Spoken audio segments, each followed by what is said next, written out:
समन्ता चक्रवालेषु अत्रा गच्छन्तु देवता सद्धम्मं मुनिराजस्य सुनन्तु सग्गमोक्षदं धम्मश्रवण कालो अयं बदन्ता धम्मश्रवण कालो अयं बदन्ता धम्मश्रवण कालो अयं बदन्ता नमो तस् भगवतो अरहतो सम्मा सम्बुद्धस्स नमो तस् भगवतो अरहतो सम्मा सम्बुद्धस्स नमो तस् भगवतो अरहतो सम्मा सम्बुद्धस्स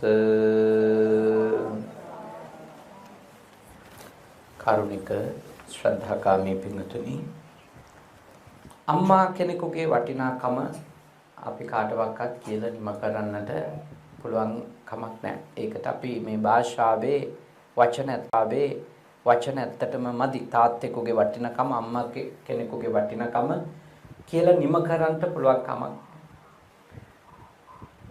දැන් අම්මාගේ අභාවය නිසා පියාණන් දන්නවා කොච්චර එය තනිකමක් කියන්නේ. තමන්ගේ ජීවිතේ තමන්ගේ සහකාරී අවුරුදු ගාණක් එකට ජීවත් වෙච්ච කෙනා අහිමි වුණාම ඇතිවෙන වේදනාව ඒක සාමාන්‍ය කෙනෙකුට විග්‍රහ කරගන්න අමාරු එකක්.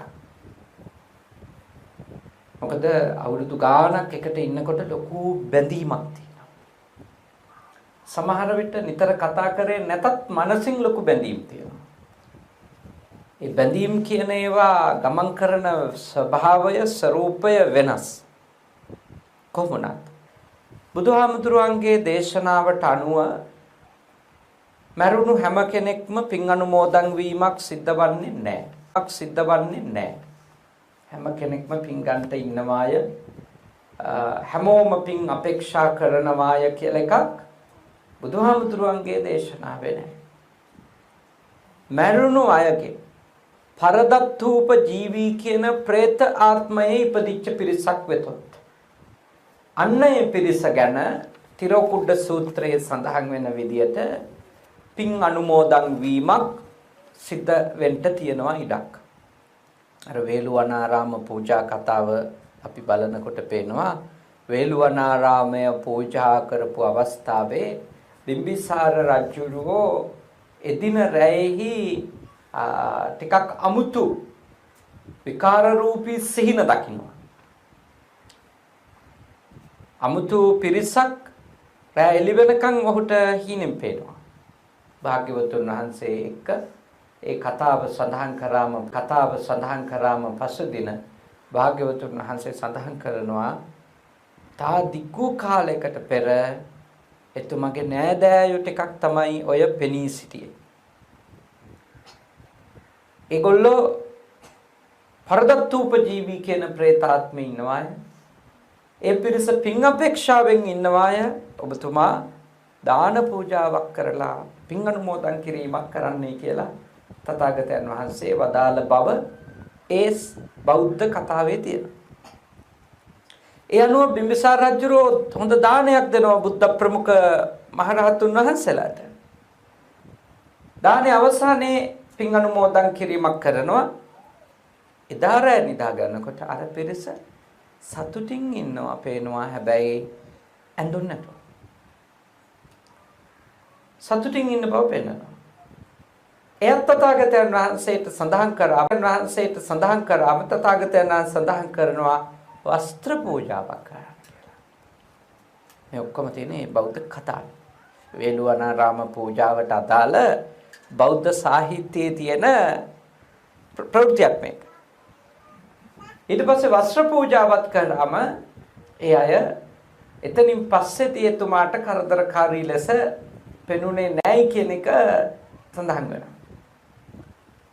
ඒ කතාව තුළ අපිට පෙන්වන දේ තමයි යම් කිසි කෙනෙක් පින් අපේක්ෂිත නම් අපි පින්කමක් කරනකොට ඒ පින්කම එක්ක සහභාගී වෙලා සම්බන්ධ වෙලා පින් අනුමෝදන් වීමක් වෙලා ජීවිතේ සුවපත් කරගන්න පුළුවන් කියන එක.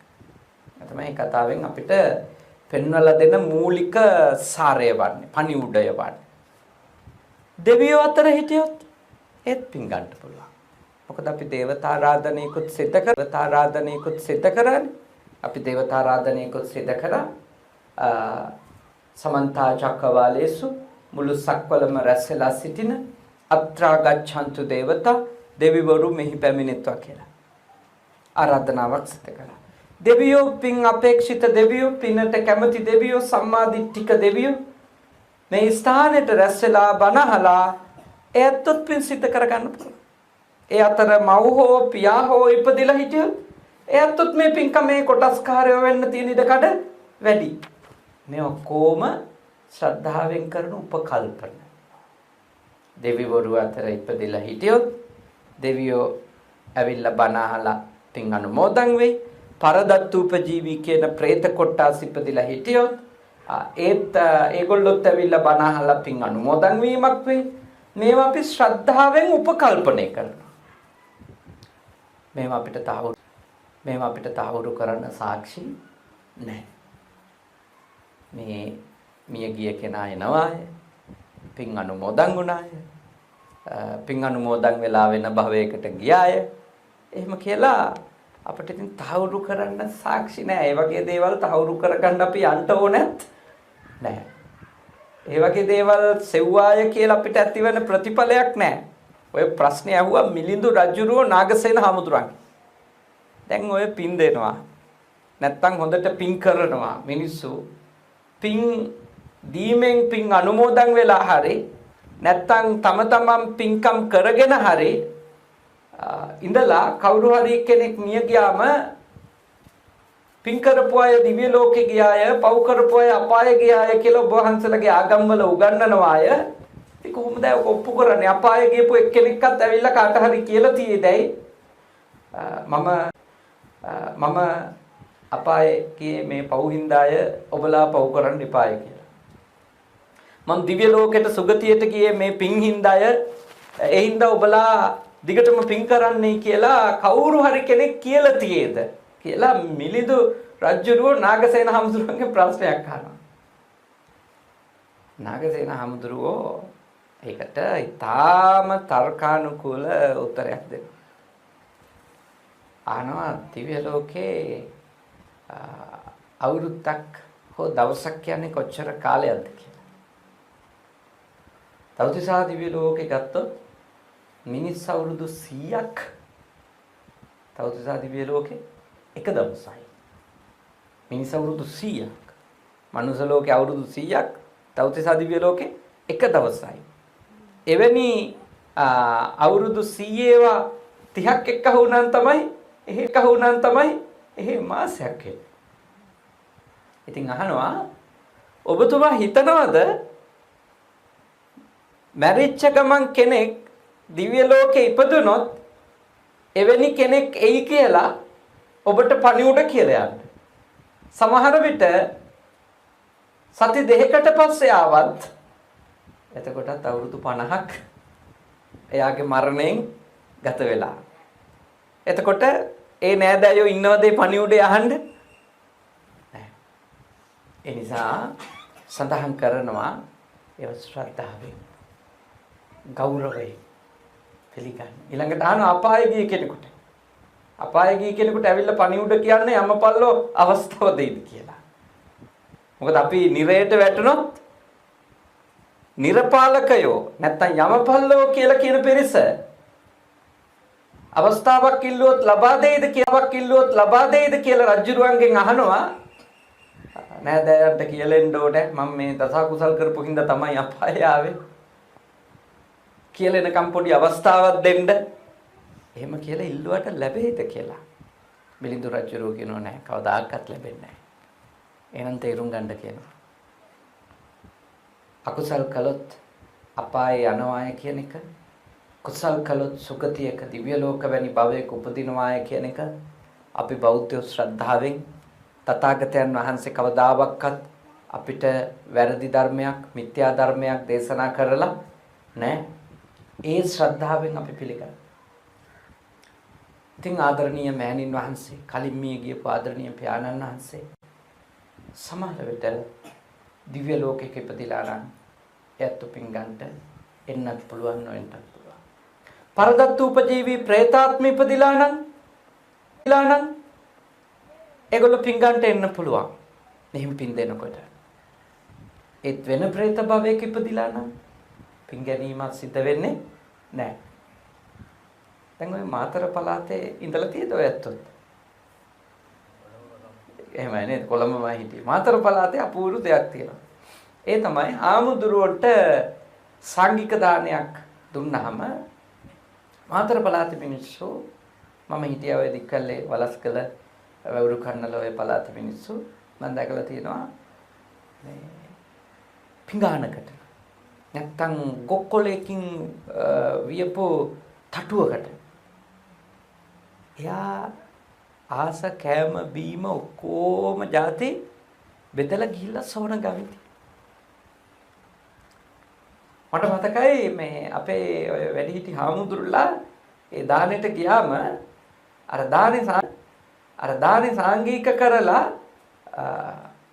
ඒ තටුවටත් වෙනම වාක්‍යයක් කියනවා.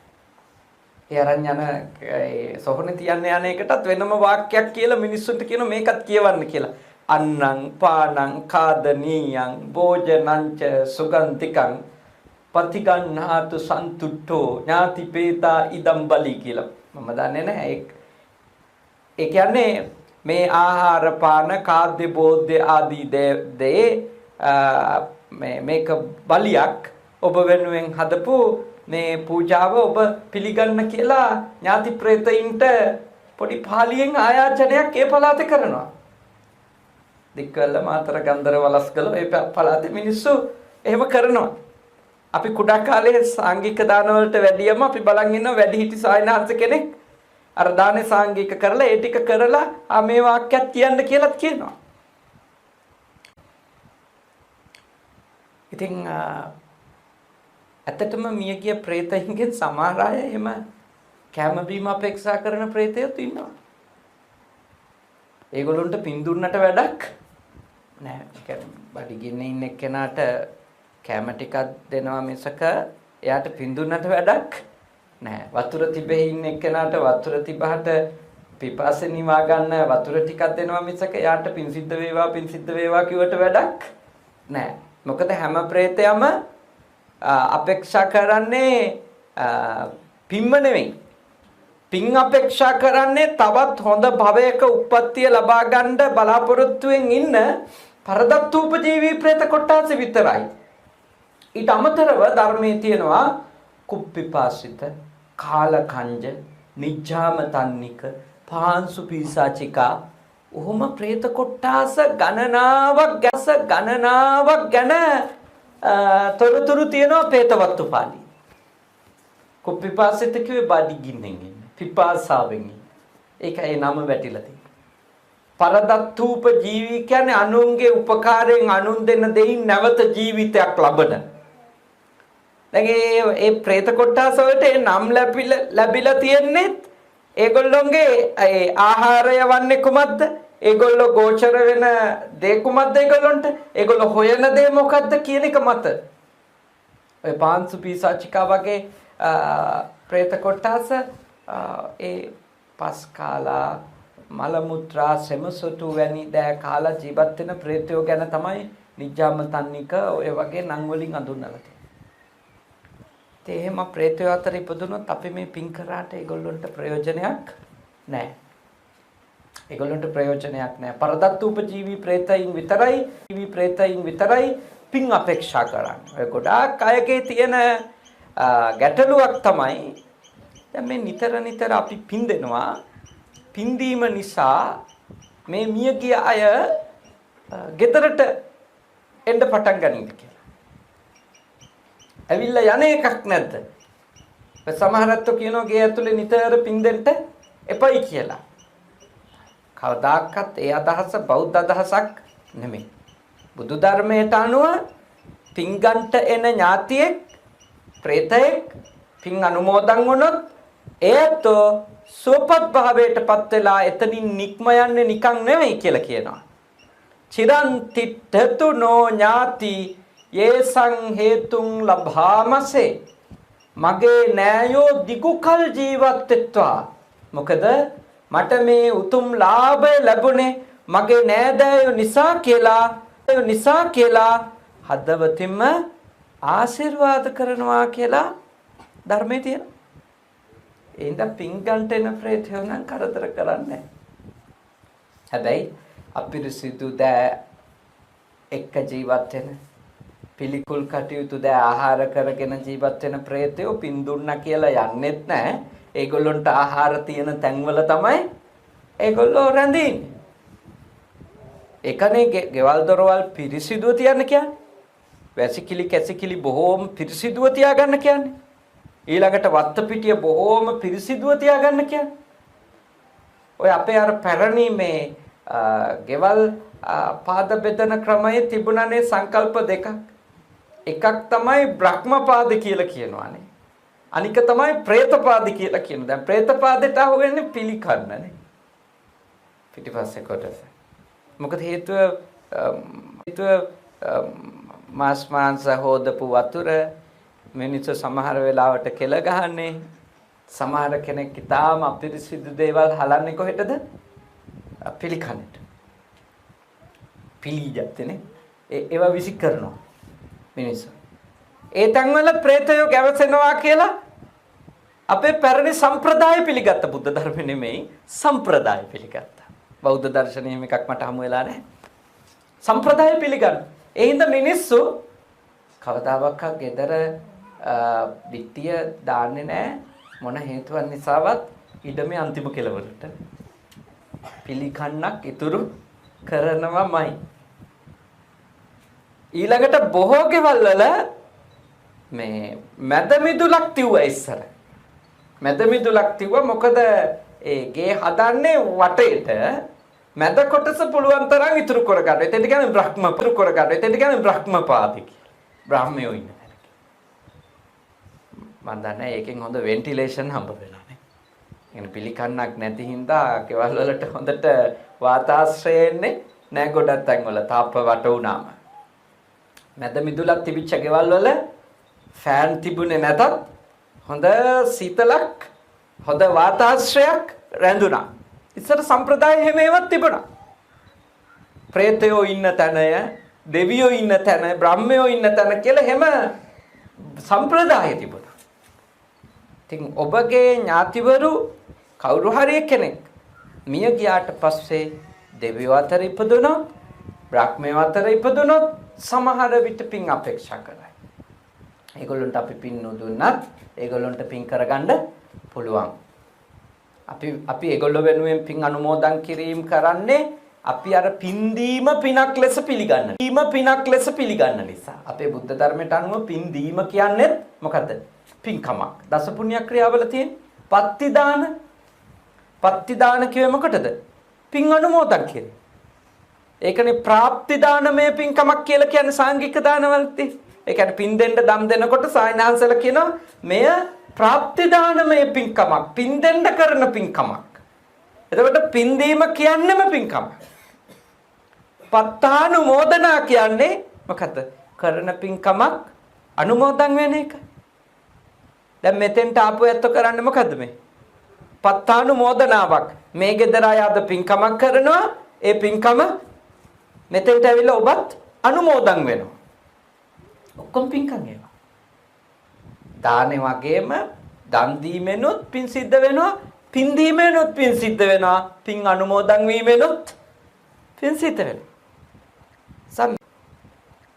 මේ කටයුතු අපි කරනකොට පින් අනුමෝදන් වුණත් නැතත් මිය ගියාය අපට වැඩක් වෙන්නේ නැහැ. අපට කිසිම වැඩක් වෙන්නේ නැහැ. ඒ හින්දායි අපි දිගින් දිගටම 7 දවසෙන් 3 මාසෙන් අවුරුද්දෙන් මේ වගේ පින් කටයුතු කරනවා. හැබැයි මං එක ධර්මානුකූල අනතුරු ඇඟවීමක් ඔබට කරනවා. ඒ තමයි මරුණට පස්සේ Taman ඉපදිච්ච තැන වෙනස් කරලා දෙන්න ජීවත් වෙන අයට බෑ. තේරුණාද? මරුණට පස්සේ Taman ජීවත් වෙන තැන වෙනස් කරලා දෙන්න ජීවත් වෙන අයට බෑ. ඒ හින්දා මැරෙන්න කලින් එක්ක නිවන් මඟ අවබෝධ කරගෙන භව ගමන නිමා කරගන්න එහෙම නැත්තම් මරුණට පස්සේ කෙනෙකුට ගලව ගන්න වෙන්නේ නැති තැනක එනම් සුගති භූමියක උපදින්න පුළුවන් විදියට මොකක් කරන්න ඕනද? කත්තබ්බං කුසලං කුසල් කළ යුතුයි. චරිතබ්බං බ්‍රහ්මචර්යං බ්‍රහ්මචර්යාවක නැත්තම් උතුම් හැසිරීමක ඔබ ඉඳිය යුතුයි. කුසල් කළ යුතුයි. ඊටාම උතුම් ජීවන ක්‍රමයක් හැසිරීමක් ඔබගේ ජීවිතයට එකතු කරගත යුතුයි. දැන් බලන්න අම්මට කොච්චර ආදරේ වුණත් ඔය ඇත්තනේ. තාත්තට මේ පුතාලා දූලා කොච්චර ආදරේ වුණත් මුණුබුරු මිනිබිරි ඔය පාවඩ එහෙම දැන් මේ චූටි මුණුබුරු මිනිබිරියෝ ටික නේද? ඉතින් ඒගොල්ලෝ කොච්චර ආදරේ වුණත් අත්තම්මට ඉතින් එයා නරක තැනක ඉපදිලා නම් හොඳ තැනකට යවන්න බෑනේ. ඒ කරන්න බෑ. එයා පරදත්තූපජීවී භවයේ හිටියා. අද මේ පින්කමට ඇවිල්ලා පින් අනුමෝදන් වුණොත් නේ යාට මේකෙන් ප්‍රයෝජන. යාවොත් එන්න ඕනේ. ද්වාර බාහාසු තිට්ඨන්ති. දොර එලිපත්තේ හරි ඉන්ටෝනි ඉඳලා පින්කමට සම්බන්ධ වෙන්න ඕනේ. පින්කමට සම්බන්ධ වෙන්න ඕනේ. ඒ කියන්නේ මොකද්ද? Tamanට පින කරගන්න ඕනේ කවුද? තමන්මයි. මොකද බුද්ධ ආගමේ නෑනේ කොතනකවත් තව එක්කෙනෙකුට පුළුවන් ඥානික ගලව ගන්න කියලා. බුදුහාමුදුරුවන්ගේ මූලික දේශනාවෙම තියෙන්නේ අත්ථ දීපා විහෙරත භික්ඛවේ අත්ථ සරණාන අනඤ්‍ය සරණා. පින්වත් මහණෙනි තමන්ට තමන්ව පිහිට කොට ගනිව්. තමන්ට තමන්ම පිහිටවව්. අත්ථ දීපා විහෙරත භික්ඛවේ තමන්ට එළිය වෙන්න ඕනි කවුද? තමන්මයි. අත්ථ සරණා න අනඤ්‍ය සරණා තමා හිසට තම අතමය සෙවණැල්ල. එන සරණක් නැහැ. කොච්චර දරුවෝ ආදරේ වුණත් කොච්චර නෑදෑයෝ ආදරේ වුණත් බිරිඳ හෝ සැමියා මොන්නත් තරම් ආදරේ වුණත් මරුණට පස්සේ නම් බේර ගන්න බෑ.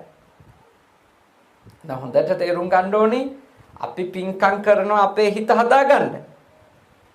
හැබැයි ඒ පින ගන්න පුළුවන් තැනක ඉඳියොත් විතරමයි මේ මවුට මේ පින අතේ. එහෙම නැතුව එතුමිය ඉන්න භවය තුල මේ පින අනුමෝදන් වීමේ හැකියාවක් නැතිනම් කරන්න දෙයක් නැහැ. ඒක ඉතින් තමන් වපුරපු දේවල් තමයි. ඒ හින්දා අපි මේ ඒකයි මම කිව්වේ ඔබට ධර්මානුකූල අනතුරු වැඟවීමක් මේක. ඔබ වග වෙන්න ඕනේ ඔබගේ ජීවිතය ගත කරද්දී හැම දවසකම.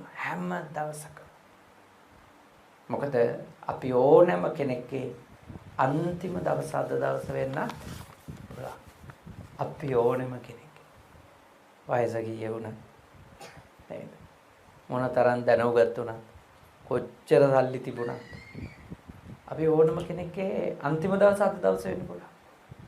මේ අපි අහන අන්තිම බණ වෙන්නත් පුළුවන්. අන්තිම බණ වෙන්න පුළුවන් අපි අහන. මම දේශනා කරන අන්තිම බණ වෙන්න පුළුවන්. කිසිම සහතිකයක් නැහැ ඊළඟ බණ කියයි කියලා. මේ බණෙන් පස්සේ තව බණක් කියයි කියලා කිසිම සහතිකයක් නැහැ. ඔය ඇත්තෝ මේ පින්කමෙන් පස්සේ තව පින්කනුත් කරයි කියලා කිසිම සහතිකයක් නැහැ. කවුරු හරි අහුවොත් මෙහෙම එහෙම කියන්නේ කොහොමද? තාම තරුණයිනේ අපි. ඉතින් මම එතකොට අහනවා ඉතින් තරුණයි මැරෙන්නේ නැහැ කියලා කොහෙද තියෙන්නේ? කවුරු හරි කිව්වොත් නෑ අපි මැරුණට පොඩි ළමයි නම් මැරෙන්නේ නෑ. ඒගොල්ලොන්ට ඒ හැටි වයසක් නෑ. ඉතින් කවුද කොහෙද කියලා තියෙන්නේ? ලෝකේ කොතනද සහතිකයක් තියෙන්නේ? ලොකු අය විතරයි මැරෙන්නේ පොඩි අය මැරෙන්නේ නෑ කියලා. එහෙම සුරක්ෂිත තැනක් හරි රටක් හරි පළාතක් හරි තියෙද? එහෙම තැනක් නෑ. අන්තරික්ෂයේ ඒක අභ්‍යවකාශයේ ස්පේස් එකේ කොහෙවත් නෑ එහෙම තැන. සමුද්ද මැජේ මුහුද මැදට ගියොත් මුහුද මැදත් එහෙම තැනක් නෑ. පබ්බතානං විවරම් පවිෂ්‍ය පර්වතයක් අස්සට ගිහිලා ඒකේ ගුහාවක් හොයාගත්තොත් එහෙම තැනකුත් නැහැ මැරෙන්නේ නැතුව ඉන්නේ. කියන්නේ මරණය එතෙන්ට එන්නේ නැහැ. එතන ඉන්න එක්කෙනා මැරෙන්නේ නැහැ කියලා සහතික දෙන්න තැනක් නැහැ. දැන් බලන්න ලොකු වෛරස් එකක් ගැන බීතිකාවෙන් ඉන්නවනේ ලෝකෙ. දැන් මුලින් චීනෙ මිනිස්සු මැරෙයි කියලා. චීනෙ මිනිස්සු කල්පනා කරන්නේ ඉතින් මොන જાතියෙන් හරි අපි වෙන රටකට පැනලා ගියා නම් ප්‍රශ්න ඉවරයි කියලා. හැබැයි දැන් එහෙම රටක් තියේද? එහෙම රටක් නැහැ. හැම රටින්ම හැම දවසකම අලුතින් හම්බ වෙනවා වෛරසෙ බෝ වෙච්ච රෝගියෙක්. මූදේ සමහර නැව්වලත් වැඩිම රෝගීන් ප්‍රමාණයක් ඉන්නවා කියලා කියනවා. එක්කේ මරණයෙන් ගැලවෙන්න මූද මැද කිසිම රැකවරණයක්වත් වෙන දේශයක රැකවරණයක්වත් එහෙම එකක් නැහැ. එතන ඉන්නවා ළමයිත් ඉන්නවා. තරුණයෝත් ඉන්නවා. වයෝ වෘද්ධයෝත් ඉන්නවා. ඒ කියන්නේ එම මැරෙන වයසක් මැරෙන තැනක් එහෙම එකක් නැහැ. ඒ හින්දා මා යෝජනා කරනවා ඔබගේ හැම දවසක් ගැනම හිතන්න. මේ ඔබේ අන්තිම දවස් වෙන්න පුළුවන්. අපි දේවල් කරනකොට හැමතිස්සෙම ඒක තේරුම් අරන් ඉන්න ඕනේ. හැමතිස්සෙම. මොකද අන්තිමටම අපි කරන කියන දෙයට දැනුවත්ව අපිට වගකීමක් පැවරෙනවා. දැන් මේ ගෙදර අර උඩ තොර උළුවස්සේ උඩ සීවලී මහරහතන් වහන්සේගේ පින්තූරුවක් එල්ලලා තියෙනවා. මේ චිත්‍රයක්. ඒක පින්තූරයක් ඉතින් රාමුකල එල්ලලා තියෙනවා. එල්ලලා තියෙන එකේ අර්ථය මොකක්ද? තෙරු සීවලී මහරහතන් වහන්සේගේ පින්තූරයක් තියෙනකොට ඒ ගෙදරට ආහාර පාන වල අඩුවක් වෙන්නේ නැත කියලා. දැන් මේ ගෙදර ඉන්න කට්ටිය රස්සාවට ගියේ නැතොත් කොහොමද? ආහාර පාන හම්බෙයිද? පින්තූර තියෙන. මේ ගෙදර රස්සාවට යනවා. සීවලී මහරහතන් වහන්සේ ජීවමාන කාලේ නම් උන්වහන්සේට එහෙම පිනක් තිබුණු බව කියනවා. මොකද හේතුව උන්වහන්සේ තමයි මේ ශාසනයේ හිටපු ප්‍රත්‍යලාභීන් අතර අග්ගතම්පත් ස්වාමීන් වහන්සේ මහරහතන් වහන්සේ. ඇතැම් දවස්වල බුදුරජාණන් වහන්සේට දානේ වැරදුණු බව සඳහන් කරනවා. ඒ සීවලී මහරහතන් වහන්සේට දනන් කවදාකවත් දානේ වැරදුනේ නැහැ කියලා සඳහන් කරනවා. ඕකත් එක්ක බෞද්ධයෝ සීවලී මහරහතන් වහන්සේගේ පින්තූරුවක් හෝ චිත්‍රයක් හෝ එවැනි යමක් පිළිමයක් හෝ තමන්ගේ ගෙදර තියාගන්න කැමතියි. ඇත්තටම බෞද්ධයෝ හිතන්නේ ඒක තියෙනකොට අපිට කෑම හම්බ වෙයි කියලා. ඇත්තටම ඕක තියෙනකොට අපිට කෑම හම්බ වෙන්නේ මනසට. මොකක්ද හම්බ වෙන මනසට කෑම? මනසට ඔය පින්තූරේ දිහා බලනකොට එක පණිවුඩයක් එනවා. ඒ තමයි මම හොඳ කරොත් මටත් හොඳ එනවා. මොකද සීවලී මහරහතන් වහන්සේ කරපු හොඳ තමයි උන්වහන්සේට ඇවිල්ලා තියෙන්නේ. ඒක මනසට හම්බෙන ආහාරයක්. ඒ ආහාරය තමයි ලබා ගන්න ඕනේ. නැතු සීවලී මහරහතන් වහන්සේගේ පින්තූරෙට වැඳ කෑම ඉල්ලන එක බුද්ධ ධර්මෙද? නෑ බුද්ධ ධර්මයේ මේක නැහැ. බුද්ධ ධර්මයේ කොහෙද ඒ වගේ ඒවා කියලා තියෙන්නේ කරන්න කියලා. වැඳලා කෑම ඉල්ලීම බුද්ධ ධර්මයේ කොතනකවත් කියලා නැහැ. හිතන්න ඕන එකම දෙයයි මේ මෙතනින් දොරකොඩෙන් එළියට පහිනකොට මං හොඳ වැඩ කරොත් මට හොඳ විපාකයි. ඊළඟට මේ රහතන් වහන්සේට හරි නරක විපාකත් ආවා. උන්වහන්සේගේ අපදානයේ තියෙන්නේ උන්වහන්සේ චරිතයේ තියෙන්නේ උන්වහන්සේ ගැන පුරාවෘත කතාවල තියෙන උන්වහන්සේ ඉපදෙන්න කලින් මව්ගේ ගර්භාෂයේ අපි නම් මාස 9ක් හෝ 10ක් නෙන්නේ. උන්වහන්සේ හිටියා කියලා තියෙනවා අවුරුදු 7කුයි මාස 7කුයි දවස් 7ක්. ඒ කොච්චර දුකක් විඳින්නේ නැද්ද? කොච්චර පවක් කරන්නේ නැද්ද? සංසාරේ මොන තරම් ලොකු පවක් කරලා ඇද්ද? ගර්භාෂයක් ඇතුලේ විග්‍රහ කරන්නේ ලෝකාන්තරීය නිරයනේ අඳුරුම නිරය කියලා. ලෝකාන්තරීය නිරයට වඩා ගර්භාෂය ඇතුලේ කරවලයි කියලා කියන්නේ. ඒ ගර්භාෂය ඇතුලේ අවුරුදු 7කුයි මාස 7කුයි දවස් 7ක් ඉඳලා එළියට එන්න තරම් එතකන් දුක් විඳින්න තරම් කොච්චර ලොකු පාපයක් ඒ සායිනාන්ත සංසාරේ කරලාද? එතකොට කරපු නරකත් උන්වහන්සේට ආවා. අර කියන්නේ කතාවේ බැල්ලියෙකුට දුන්නා කියලානේ කාපු ටික මේ අරගෙන නේද? බැල්ලි දුක් විඳිනවා දැකලා ඒකටලුනේ මේ උන්වහන්සේට කිසිම භවයක දානේ වැරදුනේ නැත්තේ. සාපිපාසාවක් නැතුව ඉඳ ලැබුණේ. ඒ කිව්වේ කරපු හොඳත් ආවා. සීවලි මහරහතන් වහන්සේගේ පින්තූරය සියලු ගිහියන්ට සියලු පැවිද්දන්ට පණිවිඩයක් දෙනවා. මොකද්ද? හොඳ කරොත් හොඳත් වෙනවා, නරක කරොත් නරකත් වෙනවා. ගේ ඇතුලේ කාමර වලින් උදේ පාන්දරට එළියට එන අයට මේ පින්තූරේ දැක්කම මතක් වෙන්න ඕනේ මොකද්ද? අද දවසේ මං හොඳ කරොත් මට මේ හොඳවලටත් ආනිසංස හම්බ වෙනවා. අද දවසේ මං නරක කරොත් ඒ නරක වලටත් මට විපාකේ හම්බ වෙනවා. මොකද මේ රහතන් වහන්සේට කරපු හොඳත් ආවා නරකත් ආවා. උන්වහන්සේගේ ඒ පින්තූරුව ඊටාම නිහඬ ධර්මානුශාසනාවක් කරනවද නැද්ද? ධර්මානුශාසනාවක් කරන අපිට මතක් කරලා දෙනවා කර්මයයි කර්ම විපාකයයි. හැම දවසකම මේවා තේරුම් අරන් ජීවත් වෙන්න. මොකද මිය ගිහින් තියෙන ලෝකේ වයසකම අය නෙමෙයි. වයසක අය වැඩි ප්‍රමාණයක් මිය ගිහින් තියෙන එච්චර වෙලා තියෙනවා. මිය ගියපු හැමදෙනාම වයසක අය නෙමෙයි.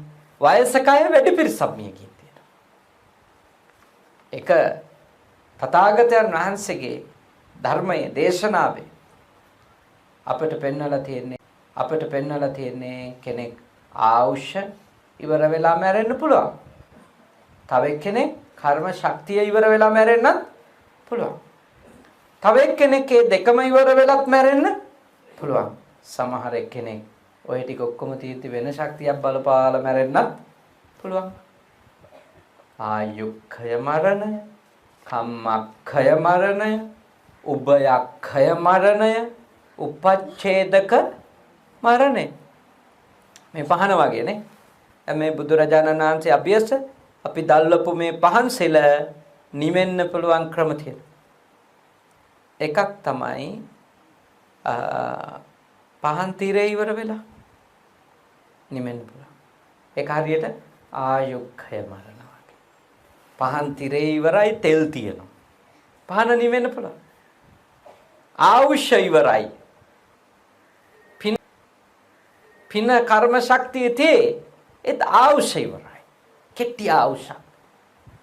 මියන්න පුළුවන්. පහන නිවෙන්න පුළුවන්. සමහරලාවට තිරේ තියෙනවා තෙල් ඉවරයි. එහෙම පහන් නිවෙනවා අපි දැකලා තියෙනවනේ. තිරේ තියෙනවා තෙල් ඉවරයි. කම්මක්ඛය මරණය. يعني ඉන්ධන ශක්තියනේ. කර්ම ශක්තිය ඉවරයි. ආයුෂ ඉතුරු ඒත් කර්ම ශක්තිය නෑ. පිනමදි කුසලයමදි. කර්ම ශක්තිය ඉවරයි. මේ යන පහන නිවෙනවා. සමහර වෙලාවට මේ පහන නිවෙන්න පුළුවන් තෙලුයි තිරේ දෙකම ඉවර වෙලා. තෙලුයි තිරේ දෙකම ඉවර වෙලත් පහන් නිවෙන්න පුළුවන්. ඒකේ උභයක්ඛය ආයුෂයි කර්මයයි දෙකම ඉවරයි. මං හිතන්නේ ඔය ඇත්තන්ගේ මෑණියෝ නම් අවුරුදු ඉතින් 70ක් 75ක් ඉන්න ඇතිනේ. 92ක් ඉතින් ඒකනේ. ආයුෂයි කර්මයයි ඔක්කොම උපරිමයටම විඳින්න නැතිනේ. උභයක්ඛය මරණයක් කියලා බය නැතුව කියන්න පුළුවන්. 92ක්ම හිටියලා. උභයක්ඛය. ආයුෂත් ඉවර කරන්නේ නැති, කර්ම ශක්තියත් ඉවර කරන්නේ නැති. මේ මිනිස් භවයේ ඉන්න අවශ්‍ය කරන. සමහර කෙනෙක් ආයුෂ ඉතුරු වුණත්, කර්ම ශක්තිය ඉතුරු වුණත් ඒ ඇත්තෝ මේ යන්න පුළුවන් උපච්ඡේදක හදිසි ශක්තියින්. හදිසියේ වෙනත් දේවල් බලවත් වෙලා මේ පහන මේ තෙල් තියෙද්දි තිරේ තියෙද්දි දැල්ල හොඳට තියෙද්දි වැස්සත් එක්ක ලොකු හුලඟක් ආවොත් නිමිල යනවා.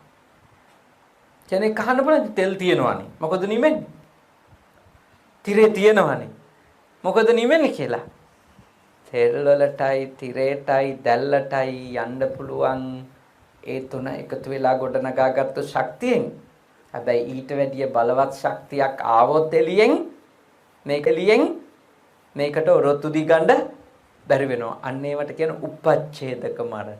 හදිසි ශක්තියින් ඉදිරිපත් වෙච්ච නිසා කර්ම ශක්තියින් මැරෙන්න පුළුවන් කෙනෙක්. ඒ ඔබගේ මෞතුමිය ඊතා දිගුආවුසකුත් භුක්ති විඳලා තියෙනවා. ඒ කියන්නේ මනුෂ්‍ය ජීවිතයක ගත කරන්න අවශ්‍ය කරන කර්ම ශක්තියත් මං හිතන්නේ උපරිමයට භුක්ති විඳලා තියෙනවා. උපරිමයට මෑණින්හන්සේ භුක්ති විඳලා තියෙනවා. මං විශ්වාස කරනවා පියාණනුත් අඩුම 80ක්වත් ඉන්නේ නැතිනේ. 83ක් හිටියා. ඒකනේ. දෙන්නම මනුෂ්‍ය ජීවිතයක ලබන්න පුළුවන් ලංකාවේ හැටියට නම් පරමාවුෂත් ඉක්මවලා තියෙනවා. මනුෂ්‍ය ජීවිතයක ලංකාවේ මිනිසුන්ගේ පරමාවුෂ පිරිමියෙකුගේ 65යි 70යි. උපරිම. කාන්තාවකගේ නම් 70යි 75යි. එතකොට මේ වගේ මව්වරු පියවරු ඒගොල්ලෝ පරමාවුෂත් ඉක්මවපු අය. 120ක් තිබුණේ තථාගතයන් වහන්සේ ජීවමාන කාලේදී. දැන් 120යි ඉන්නවා ලෝකේ දියුණු රටවල් වලනේ. හොඳම සෞඛ්‍ය දියුණුවක් තියෙන ආහාර රටාව ඉතාම හොඳට පවත්වාගෙන යන සෞඛ්‍ය සම්පන්න ජීවිත ගෙවන එහෙම අයගේ ආයු අපේක්ෂාව වැඩි වෙලා තියෙනවා. දැන් අපේ වගේ රටවල් වල එච්චර ලොකු ආයුෂ අපේක්ෂාවක් කරන්න අමාරුයි. මොකද හේතුව ආයු අපේක්ෂා කරන මිනිස්සු විසමාචාරවල යෙදෙනවා. දැන් අනුරාධපුරෙන් එහාට ගියපො ගමන් මිනිස්සු වතුර ටිකක් එහෙම බොන්න ගන්නකොට වහාම අහනවා ෆිල්ටර් කරලාද කියලානේ. ෆිල්ටර් කරලාද කියලා අහනවා. නිකන් වතුර නෙමෙයි නේද කියලා අහනවා. මොකද මේ කිවුලත් එක්ක වකුගඩු නරක් වෙන්න පුළුවන්. වැඩේ තියෙන ඒ මිනිස්සුම හැන්දෑවට කසිප්පුයි අරක්කුයි බොනවා. කසිප්පුයි අරක්කුයි සිගරට් ඉවරන කට්ටිය වතුර බොනකොට අහනවා ෆිල්ටර් කරලාද කියලා. ඒ කියන්නේ ආයු අපේක්ෂා තිබුණට චර්යාව හරි නැත්නම් ආයුෂ එහෙම රැඳෙන්න රැකෙන්න විදියක් නෑ. චර්යාව වෙනස් කරගන්න ඕනේ. වතුර විතරක් ෆිල්ටරෙන් පෙරලා බිව්වට වැඩක් නෑ. Taman තව නොකල යුතුය නොකර ඉන්න ඕනේ ආයුෂ හොයනවා නම්. ඉතින් කෙසේ නමුත් අවුරුදු 80 90 වෙලා හැමෝම මිය ගිහින්නේ. අපි ඕනම කෙනෙක් ඕනම වයසකදී ඕනම දිනකදී පින් කරත් නොකරත් මිය යන්න පුළුවන්. ඕනම වයසකදී. ඒක හරියට අර ගහක ගෙඩි අතු වැටෙනවා වගේ. වැඩිපුර වැටෙනවා අපි දැකලා තියෙන්නේ ඇත්තටම වේලිච්ච ගෙඩි සහ වේලිච්ච අතු තමයි. ඒකෙන් කියන්නේ හැම ගහකම වැටුනොත් වැටෙන්නේ වේලිච්ච කියලා. සමහර ගස් වලින් අපි දැකලා තියෙනවා පොල් ගස් වලින් වේලිච්ච තියෙද්දී ඇට්ටි වැටෙනවා නේ. කලටි වැටෙනවා. ගොබලු කියන එක වැටෙනවා. එහෙමවත් වැටෙනවා.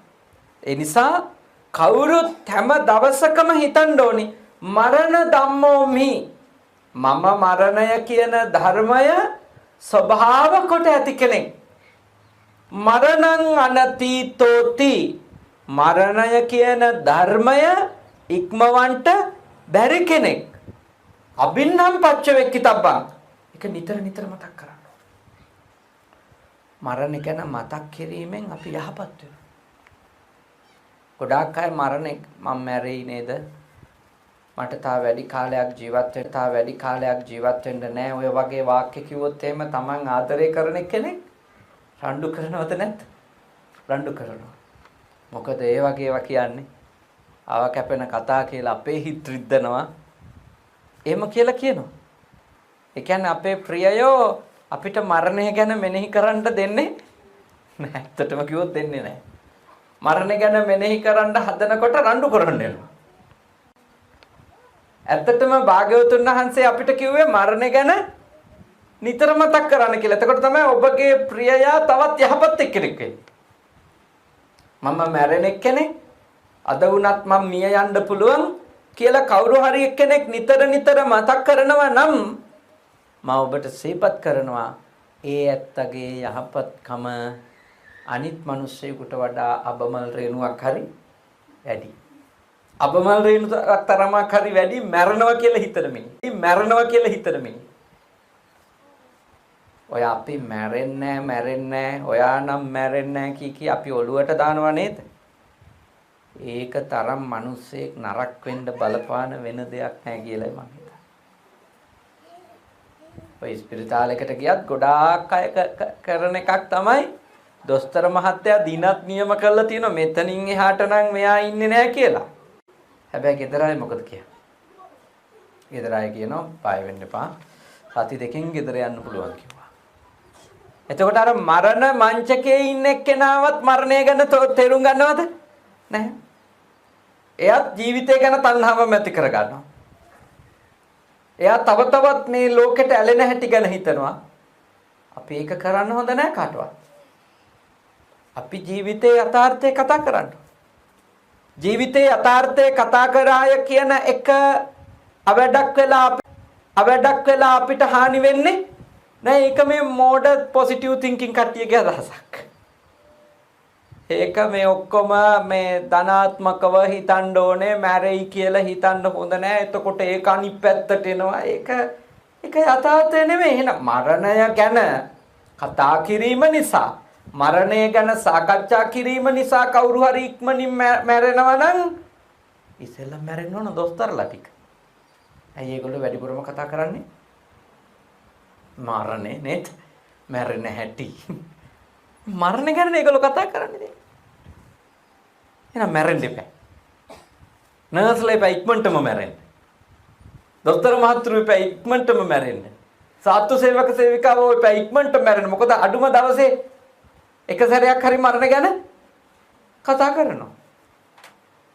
මම ඔබට යෝජනා කරනවා මරණය ගැන කතා කරාය සාකච්ඡා කරාය කියලා කවුරුවත් මැරෙන්නේ නෑ. එහෙම දෙයක් අපිට වෙනවා නම් අපේ තථාගතයන් වහන්සේ මරණ ධර්මය ගැන නිතර මතක් කරන්ටය කියලා අපිට කවදාවත් කියන්නේ නෑ.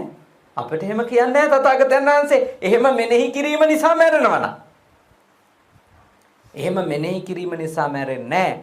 හැබැයි එහෙම මෙනෙහි කිරීම නිසා මම මැරෙන කෙනෙක් කියලා මතක් කිරීම නිසා සිද්ධ වෙන යහපත තමයි ඒ මිනිස්සයා මරණයට පෙර ඊටාම උදාර ජීවිතයක් Tamanට අත්පත් කරගන්නවා. මම මැරෙනව නේද කියලා හිතනකොට අපේ තියෙන ආවේග ගොඩාරයක් පාලනය වෙනවා. මේ ඇත්තත් මැරෙනව නේද කියලා අනිත් එක්කෙනා ගැන හිතනකොට එයා ගැන ආසාවෙන් ඇති වෙන ආවේගත් පාලනය වෙනවා. තරහෙන් ඇති වෙන ආවේගත් පාලනය වෙනවා. නැත්තම් ඔය ගොඩාක් අය ඇයි අනිත් අයව මරලා තියෙන්නේ? එයා මං මරන්න කලින් මම එයාව මරනවා. හැබැයි ඒ ඝාතකයාට එක වෙලාවක හරි හිතුණා නම් හෝ කවුරු හරි තෝරලා දුන්නා නම් ඔයා මැරුවේ නැතත් එයා මැරෙනවා කොහොමද? එයා ඇවිල්ලා ඔයාව මැරුවේ නැතත් ඔයත් මැරෙනවා කොහොමද? මැරෙන එක නවත්තන්න බෑ. මැරෙන වෙලාව ආවම මැරේ. එයා කලබල නැතුව තමන්ගේ වැඩ කරගන්න. එක්ක ඔයාගේ හිත ඒ පණිවිඩ දුන්නා නම් මෙයාත් මැරෙනවා නේද කියලා තමන් පැනලා මරන්න හිතේද? නෑ. එයා මැරෙන දවසක එයා මැරෙයි. මං ඇයි අකුසලයක් පූර්ණේ කරන්නේ? මම මැරෙන දවසක මම මැරෙයි. එතකොට කවුරු මැරුවත් ඒකට මං වෛර ක්‍රෝධ කර ඉන්නෙත් නෑ. මම මැරෙන්න નિયમિત දවස. එන්න ඔබ තේරුම් ගන්න. ප්‍රඥාවක් ඇතුව නුවණක් ඇතුව ජීවිතය දිහා බලන්න. නොමරනවා කියන සිතුවිල්ල කවදාකවත් උපදව ගන්න එපා. ළමයෙකුට හරි කියන්න ඕන අපි ඕනම වයසකදී මැරෙන්න පුළුවන්. ඒකයි පුංචි කාලේ ඉඳලම පව් කරන්න නැතුව ඉන්න ඕන. ඒකයි පුංචි කාලේ ඉඳලම පින් කරන්න ඕන. බලන්නකො දෙමව්පියන්ට කියලා තියෙන දරුවන්ට යුතුයකම් ඉෂ්ට කරන්න කියලා සිංහලවාද සූත්‍රේ මුලින්ම කියලා තියෙන්න පුළුවන් මොකක්ද? හොඳම ජාතික පාසලකට දාලා උගන්වන්න කියලා තියෙන්නේ. නේ? පන්නිපිටියේ ධර්ම පාඩම දාගන්න කියලා තියෙන්නේ. ඒක නෑ. පළමුවෙන් කියලා තියෙන්නේ පාපා නිවාරේති. මුලින්ම කරන්න ඕන මොකද්ද? පව් වලින් වළක්වන්න. දෙවෙනි එක කල්යාණේ නිවේසේති. කුසල් වල යොදවන්න, පින් වල යොදවන්න. තුන්වෙනි එක සික්ඛං සික්ඛාවේ තියන්න හොඳ ඉස්කෝලේකට දාගන්න. හොඳ ෆ්‍රී ස්කූල් එකකටනේ කින්ඩර්ගාඩන් එකකට හොඳ එකට දාගන්න. ඒක කමන්නේ හොඳට උගන්න ගන්න. ඒක තුන්වෙනි එක. ඒක තුන්වෙනි එක. මොකද ඉගෙනින්න ආරම්භන්න කලින්ම ළමයෙක් මිය යන්නත් පුළුවන්. ඒක තමයි ජීවිතේ. එතකොට ඒ ළමයා අධ්‍යාපනය ආරම්භ කරන්න කලින් ඉඳලම අවුරුද්දේ හැමාර ඉඳලම ඒ ළමයාගේ අතහරි තියලා පහන පූජා කරනවනේ මල් වට්ටිය පූජා කරනවනේ අවුරුද්ද එකමාරේ ළමයාගේ අතින් පවා උතුමන්ට හෝ අසරණ අයට දේවල් දම්පැන් දෙවනවනේ ඒ ළමයාට අපි පින් කරනවනේ අසංකාරිකව හරි පින් කරනවනේ එයා පෙළඹිලා නෙමෙයි අපි පොළඹවල හරි අපි යාළුව පින් කරනවා එයාට බොරු කියන්න දෙන්නේ නැහැ කේලම් කියන්න දෙන්නේ නැහැ රණ්ඩු කරන්න දෙන්නේ නැහැ කාත් එක්කවත් එයා පවෙන් බේර ගන්නවා අපිනේ ඒකයි කිව්වේ පාපා අනිවාර්යයි පවෙන් වළක්ව ගන්න ඕනේ කල්යාණේ නිවේසේති හොඳ දේවල් වල යොදවන්න ඕනේ මොකද ළමා කාලේ යොදවන්න ඕනේ මොකද ළමා කාලේ මිය ගියත් එතකොට එයාගේ භව ගමනට හානියක් නැහැ මේ තියෙන වසංගත රෝග එක්ක අපි කොහොමද සහතික දෙන්නේ 80ක් ඉන්නවා කියලා පස්සේ පින් කරගනි දැන් ඕන ඉගෙන ගන්න ගොඩක් මෝඩ අම්මලා කල්පනා කරන එකක් නේ මොන දහම් පාසල්ද ඕකට ගිහින් ඉන්නවට වඩා හොඳයි මේ වෙලාවේ ශිෂ්‍යත්ව පන්තියට යන එක මතක තියාගන්න ශිෂ්‍යත්ව පන්තියේදී ඩෙන්ගු මදුරුව කාලා මැරෙන්නත් පුළුවන් මතක තියාගන්න ඩෙන්ගු මදුරුව ගෑවොත් නේද මේ තියෙන වෛරස් තුනක් හැදුනොත් මේ වෛරසයක් ඇඟට ඇතුල් වුණොත් එයා ශිෂ්‍යත්වය ලියලා ඉවර වෙනකන් කියලා අවස්ථාව හම්බෙන්නවද? අවස්ථාව හම්බෙන්නේ නැහැ. දැන් ළමයා එයාට දැනුම් තේරුම් ඇති වයස එයාට තනියෙන් කරගන්න බැරි වයස ඉඳලම එයාව පින්වල යොදවන්න. එක පවක් කරන්න දෙන්න එපා. පවක් කරන්න දෙන්න එපා. දණ්ඩක් වේවැලක් අරගෙන හරි බය කරලා පවෙන් වළක්වන්න. පවෙන් වළක්වන්න. නරක වැඩක් කරන්න දෙන්න එපා. හොඳ වැඩවල් වල බලෙන් හරි යොදවන්න. ඒකට කමන්නේ. අඩුම නිකං හරි ළමෙක් මිය ගියොත් ඒ අම්මට හිත හදාගන්න පුළුවන් මම මෙයාට එක පවක්වත් කරන්න දුන්නේ නැහැ. මම මෙයාට හොඳ පින්කම් වලට අත ගැස්සුවා. මම මෙයා වන්දනාවෙක් කරන් ගියා. මම මෙයා පන්සලට එක්ක කරන් ගිහිල්ලා බුදුන් වැන්දෙව්වා. මම මෙයාලව්වා පිරිකර පූජා කෙරෙව්වා මම මෙයාලව්වා දානෙ බෙදෙව්වා හැමදාම හැන්දෑවට බුදුන් වැන්දෙව්වා මෙයා එක දවසක්වත් නිදාගත්තේ නෑ ගෙදර බුදුන් වඳින්නේ නැතුව කූඹියෙක්වත් මරන්න මම මෙයාට ඉඩ දුන්නේ නෑ මිනිහා දිහා බලාගෙන ළමයාගේ උනත් හිත හදාගන්න දේවල් තියෙනවද නැත් තියෙනවා මම මෙයාට හොඳ ඉස්කෝලයක් හොයලා දුන්නා මම මෙයාව ශිෂ්‍යත්ව පන්තියේ හොඳම එකට දැම්මා හොඳටම O level පාස් කෙරෙව්වා මිනිහ දිහා බලාගෙන ඕවා හිතලා එයාගේ ඊළඟ භවයේ හොඳයි කියලා හිතන්න පුළුවන්ද? වැඩ නැහැ. ඒවා මෙලවටනේ. ශිෂ්‍යත්වයේ හරි O level හරි A level හරි උපාධි හරි PhD හරි ඔක්කොම කොහෙටද? මෙලවට හොඳයි. ඒත් එයා ඒ ඵල ලබන්න කලින් මිය ගියොත් එයාට තියෙන රැකවරණය තමයි කරපු පින් ඒකනේ භාග්‍යවතුන් වහන්සේ වදාළේ වය ධම්මා සංඛාරා හටගත්තු හැම දෙයක්ම වය කිව්වේ නැසෙනවා නැති වෙලා යනවා විනාශ වෙලා යනවා අප්පමාදේන සම්පාදේත මොකද කරන්න කිව්වේ නොපමාව කුමාව කුසල් කරන්ට නොපමාව කුසල් කරන්ට කියලා. එතකොට ඒකට වයසක් නැහැ. මේ අම්මා වගේ 90 ගණන් ඉඳී කියලා තාත්තා වගේ 80 ගණන් ඉඳී කියලා නම් කල්පනා කරන්න එපා. අනිත් එක ඉතින් 80 ගණන් 90 ගණන් ඉඳීම සමහරුන්ට හොඳ වුණාට සමහරුන්ට හොඳම දෙයක්ුත් නෙමෙයිනේ. සමහර 80 ගණන් 90 ගණන් ඉඳපු අය ශ්‍රී කල්පනාවෙන් තමන්ගේ වැඩ තමන් කරගෙන මිය යන අයත් ඉන්නවා. සමහරු 80 90 පන්නනකොට තමන්ට තමන්ගේ වැඩ කරගන්න බෑ. තමන් ජීවත් වෙනවා කියලා තමන් දන්නෙත් නැහැ.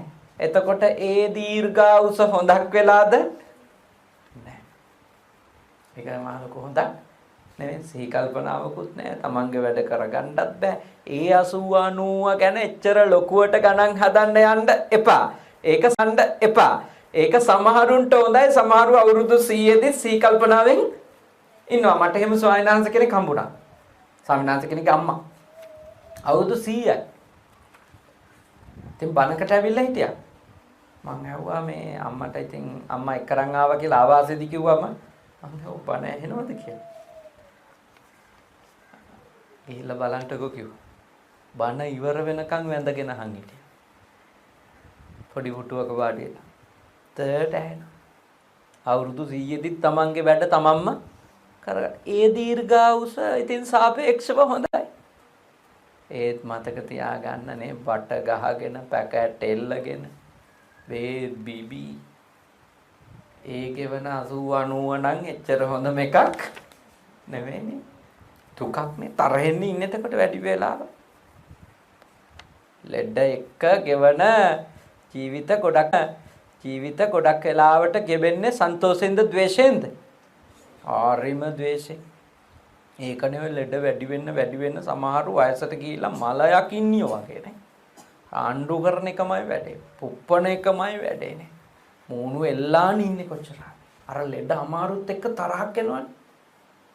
වැසිකිලි යා ගන්න බෑ. නැගිට්ටම වාඩි වෙන්න බෑ. වාඩි වුණාම නැගිටින්න බෑ. රෑ එළි වෙනකන් කකුල් රුදාවයි. නිින්ද යන්නේ නැහැ. තුනටිය රිදෙනවා. ඇස් දෙක පේන්නේ නැහැ. ඔය එකක්වත් Tamanට ප්‍රිය දේවල්ද? නැහැනේ ඔය ඔක්කොම අප්‍රිය දේවල්නේ. ප්‍රිය මොකද්ද? ඇස් දෙක හොඳට පෙනුනොත් හොඳයි. කම් දෙක හොඳට ඇහෙන එක හොඳයි. මගේ වැඩ මට කරගන්න පුළුවන් නම් හොඳයි. යම් පිච්ඡන් නලබති එයා යමක් කැමතිද ඒක නොලබෙනකොට තම්පි දුක්ඛං. එයා ඉන්නේ සතුටින්ද දුකෙන්ද? දුකෙන් ඉන්න මනුස්සයාගේ හිතේ ස්වභාවය මොකද්ද? දෝමනස්ස සහගතයි, පටිඝ සම්පයුත්තයි, අසතුටයි තරහයිනේ. භවගාමී ජීවිතේ හොඳම වෙයිද? කියන්න බෑ. අනතුරකට යන්න තියෙන ඉඩකඩ බොහොම වැඩි. ඒකනේ වයසට යන්න කලින් මේ ජීවිතය ගැන අනිත්‍යතාවය ගැන යථා ස්වභාවය නම් හොඳටම තෝරලම තියෙන්න ඕනේද නැද්ද? තියෙනවනේ. එතකොට එක අවයව පණ නැති වෙනකොට එයා ඒක තුලින් දකින්නේ මොකද්ද? ඒක කායානුපස්සනාව කරගන්නවානේ. මේ කයේ තියෙන අනියත බවම දකින්ට එයා ඒක භාවනා කමටහනක් කරගන්නවා. සමහර අය අත් දෙකත් පණ නැහැ, කකුල් දෙකත් පණ නැහැ, මොකටද ඉන්නේ, මැරෙන්නේවත් නැහැ කිය දත් මිටි කනවද නැද්ද? දත් මිටි කනවා. ඒකයි ධර්මය අහන්න කියන්නේ. ගොඩාක් අය දන්නේ මේ ධර්මය අහන එකේ තියෙන වටිනකම. ජීවිතේ යථා ස්වභාවය තේරුම් කරලා දීලා හිටියොත් Tamanගේ හිතට බය නැතුව ඉන්න පුළුවන්. අවුරුදු 80 90 වෙලා එක්තැන් වුණත් Tamanට Taman ද්වේෂ කරගන්නේ හෝ Taman අනුන්ට ද්වේෂ කරන්නේ නැතුව ඉඳලා මැරෙන්න පුළුවන්. ඒ දුර්වල වෙන හැම දෙයක් කරාම ජීවිතේ යථා ස්වභාවය දකින්න පුළුවන්. ඒක භාවනාවක් වෙයි. නැත්තම් ඒක වෛරයක් වෙයි. ක්‍රෝධයක් වෙයි. ගොඩක් අයට ඒක වෙලා තියෙනවා. සුළු පිරිසයි ජීවිතේ යථාර්ථය දකින්න තමන්ගේ කය ප්‍රයෝජනෙට ගන්නෙ නේ. හිතන්නේ තමන්ගේ කය මෙහෙම වුණානේ කිය. දේශෙන් ක්‍රෝධෙන් ඉන්නේ. සබුද්ධිමත්ය. හොඳට ජීවිතේ තේරුම් ගන්න. මැරෙන්න කලින් මේව තේරුම් ගන්න. මැරෙන්න ඉතින් අදද දන්නේ නැති නිසා අදම තේරුම් ගන්න. දැන් මං කියනකොට මැරෙන්න කලින් තේරුම් ගන්න ඕ 60 දිවත් තේරුම් ගන්න ඕනේ. 60ක් ඉන්නවයි කියලා මං කිව්වේ නෑ මෙතන. මං කොහේ මැරෙන්න කලින් කියලා දැන් තේරුම් ගන්න. මේ වෙලාවේ තේරුම් ගන්න. මේ වෙලාවේ තේරුම් ගත්තොත් ඊළඟ මොහොතත් හොඳ වෙන්නේ. ඒ මොහොතෙත් මේ යථාර්ථය තේරුම් අරන් හිටියොත් ඊළඟ මොහොතත් හොඳ වෙයි. කොයි වෙලාවේ කොයි විනාඩියේ මරුණත් බය වෙන්න දෙයක් නෑ. මොකද ජීවිතේ තේරුම් අරන් ඉන්නවා. ඇත්ත වටහාගෙන ඉන්නවා. එතකොට කයෙන් අකුසල් අඩු වෙයි. වචනෙන් අකුසල් අඩු වෙයි. හිතින් අකුසල් අඩු වෙයි. එතකොට සීල සමාධි ප්‍රඥා වර්ධනය කරන්නට අවශ්‍ය කරන වීරියය ඔබ තුලින්ම දියුණු වෙයිද නැද්ද? දියුණු වෙයි. නිසක වශයෙන්ම දියුණු වෙයි. ඔබ තුලින්ම දියුණු වෙයි. මේවා තේරෙනකොට ඔය වීරිය තමයි වැඩි වෙන්නේ. සීල සමාධි ප්‍රඥා වඩන්න. සීලය දියුණු කරන්න හිතෙනවා. සමාධිය දියුණු කරන්න හිතෙනවා. ප්‍රඥාව දියුණු කරන්න. ඒක හොඳයි. තාම ශ්‍රද්ධාවෙන් ඊටාම උතුම් පින්කම පැයක් පමණ වෙලා 4:05 විතර වෙලා බණ පටන් ගන්නකොට 5:05 විතරලා දැන් 6:10 වෙලා මිටහා මම දේශනේදී කරන්නේ නැහැ. ඊටාම ශ්‍රද්ධාවෙන් පැයකට මදක් වැඩි වෙලාවක් මේ දේශනාව ශ්‍රවණය කරා. මේ දේශනාව ශ්‍රවණය. දැන් ඔයත් සන්තෝෂ වෙන්න ඕන හවස 5ට ලැබිච්ච එක ගැන. හේයි දන්නවා. හවස 5ට බණ දාපු හින්දා බණ අහන්න එන අයගෙන් 80%ක් ඇවිල්ලා. මතක තියාගන්න මේක 7ට දැම්ම නම් එහෙම එන්නේ බණ ඉවර වෙන වෙලාවට. තේරුණානේ? ආද ආපු ඔක්කොම අය බණ අහන් හිටියා. නැත්තම් ගොඩාක් අය වෙන්නේ බණ ඉවර වෙන වෙලාවට ඇවිල්ලා කැම චුට්ටක් කාලා යනවා. ඔච්චරයි. බණ පටන් ගන්න වෙලාවට 20යි බණ ඉවර වෙන වෙලාවට 250යි සීනි කිලෝ 250යි සීනි කිලෝ දෙක බැගින් තියාගෙන. ඒක අපරාධනේ. ඉතින් අපිත් මහන්සි වෙනවා පැයක් කතා කරනවා. ඉතින් ඊට වැඩිය මේ වෙලාවේ මේක ලැබිච්ච නිසා හැමෝම බණ වෙනුවෙන් කැපවීමක් කරාද නැද්ද? කැපවීමක් කරා. බොහෝ වැඩ අතහැරලා දෙන්නේ නැතිනේ. හරි එහෙම තමයි. හොඳ දෙයක් ලබන්න දෙයක් අතාරින්න ඕනේ. එකක් කැප කරන්න ඕනි. කැපවීමක් කරලා ආපු ඉඳම එළියේ හිටපු අයයි ඇතුලේ ඉඳපු අයයි ඔක්කොම ඉතාලම හොඳට මේ දේශනාව අහන් හිටියා. අම්මට කොච්චර පිං සිද්ධ වෙනවද? කොච්චර පිං සිද්ධ වෙනවද? මම ඒකයි කිව්වේ බය නැතුව මේ වෙලාව දාගන්න මේ වැඩේ හරි යනවා කියලා. නේද? මේ පිං අත් වේවා ඥාතිවරියට හිතවතියට මේ පිං අත් වේවා අපේ ස්වාමීන් වහන්සේගේ සහෝදරියට මේ පිං අත් වේවා. ඒ මියගිය පියාණන් මෞතුමිය මේ පිං අනුමෝදන් වෙලා සුවපත් වෙත්වා සැපවත් වෙත්වා දුකින් මිදෙත්වා ඉක්මන් භවයකදී ප්‍රාර්ථනීය බෝධියකින් නිර්වාණ ධර්මය අවබෝධ කරත්වා. සාදු සාදු සාදු. ඉදම්මේ ඥාතීනං හෝතු සුඛිතා හොන්තු ඥාතයෝ. ඉදම්මේ ඥාතීනං හෝතු සුඛිතා හොන්තු ඥාතයෝ. ඉදම්මේ ඥාතීනං හෝතු සුඛිතා හොන්තු ඥාතයෝ. දෙවියෝ පින් අත් කර ගනිත්වා. ලංකාවෙත් විදේශ රටවල් වල ජීවත් වෙන ඒ මියගිය මව්තුමියගේ පියතුමාගේ දුවා දරුවන්ට මුණුබුරු මිනිබිරියන්ට පවුලට එකතු වෙච්ච දුවා දරුවන්ට සියලු දෙවියන්ගේ ආශිර්වාද වේවා. මේ පින්කම සංවිධානය කරපු ආපු ගියපු හැම දිනාටම සියලු දෙවියන්ගේ ආශිර්වාද වේවා. කරදර දුරු වේවා, බාධක දුරු වේවා. අපේ පූජනීය තිස්ස නායක ස්වාමීන්ද්‍රයාණන් වහන්සේටත් සියලු දෙවියන්ගේ ආශිර්වාදයෙන් නිදුක් බව ලැබේවා, නිරෝගී බව ලැබේවා, සුවපත් බව ලැබේවා. අප විශ්වාස කරන අපි දිනපතා පින් අනුමෝදන් කරන සියලු දිව්‍ය රාජ සමූහය මේ පින්බෙලෙන් අමා මහ නිවනම අවබෝධ කරත්වා. සාදු සාදු සාදු. මේ පින් කුසල් පාරමිතා වේවා. ඊ타ම ඉක්මන් භවයකදී නිවන් දකින්නට අපි හැම දිනාට මේ පින් කුසල් උපකාරක ධර්ම වේවා. සාදු සාදු සාදු. ආකාසට්ටා ච බුම්මට්ටා දේවානාගා මහිත්‍තිකා පුඤ්ඤන්තං අනුමෝදිත්වා චිරන් රක්ඛන්තු ශාසනං. ආකාසට්ටා ච බුම්මට්ටා දේවානාගා මහිත්‍තිකා පුඤ්ඤන්තං අනුමෝදිත්වා චිරන් රක්ඛන්තු දේශනං. ආකාසට්ටා ච බුම්මට්ටා දේවානාගා මහිත්‍තිකා පුඤ්ඤන්තං චිරන් රක්ඛන්තු මම් පරන්ති. අවසාන වශයෙන් අප හැම දිනාටම තුනුරුවන්ගේ ආශිර්වාදයම උදා වේවා. වන්දනා කරගමු. අභිවාදන සීලිස්ස නිච්ඡං වද්දාපචායනෝ චත්තාරෝ ධම්මා වඩ්ඩන්ති ආයුවන්නෝ සුඛං බලං ආයුරාෝග්‍ය සම්පatti සග්ග සම්පatti මේවච අතෝ නිබ්බාන සම්පatti මිනාතේ සමිජ්ජතු. හොඳයි තුනුරුවන් සරණයි.